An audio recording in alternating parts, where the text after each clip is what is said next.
favorite video game memory would be like the first time I put a quarter into a Space Invaders machine at the bowling alley. After a life of pinball machines and skee ball and, well, bowling, it was pretty cool to suddenly be thrust into the future. What are your thoughts on how far video games have come since then? I think they've come a little too far, frankly. This whole immersive thing of video games where people are online with each other, talking to each other, and living in these worlds, I think we're dangerously close to Matrix-like situation, where people become just kind of like veal calves in suspended animation, just using their brains to play games and sucking in nutrients through a straw.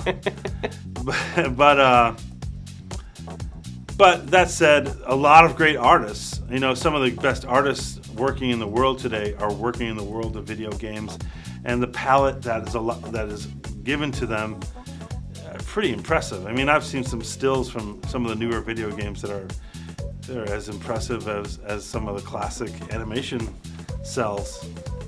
And what was it like exploring the history of video games through this movie's different game worlds? Well, I experienced it in a recording studio with some pictures. And the fact is, all the stuff the animators were doing, we come in every once in a while, we get a little sneak peek. Here's 30 seconds of that scene that you recorded last week. So we got little clues into what it was going to be like as it went along, but a lot of times you're kind of guessing a little bit. They're guessing what you're going to do. You're guessing what they're going to do. So I hope that answers your question.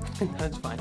What do you think about that Felix Fix-It Jr. arcade game that they built for the film? The Fix-It Felix game, I actually thought it was pretty fun. You can also play it online, which is also pretty fun.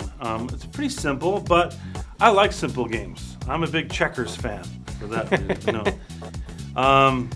I think some of the modern video games are more complicated than they need to be. I mean, I still like games like just chasing other people in tanks. It's still pretty fun. Doesn't have to be much more complicated than that for me. Now, Ralph is going to be in a new Sonic racing game. What are your thoughts on that and your character as far as opening up to other gaming worlds?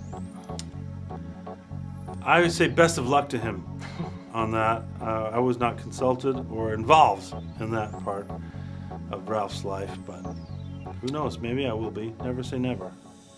Where did you draw inspiration for the character of Ralph?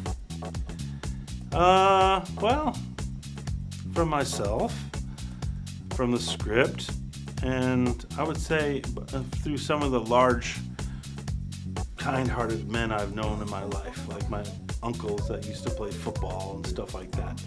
Big hulking guys who are real sweethearts underneath. And how did voicing this character in the same room as Sarah help you develop the character?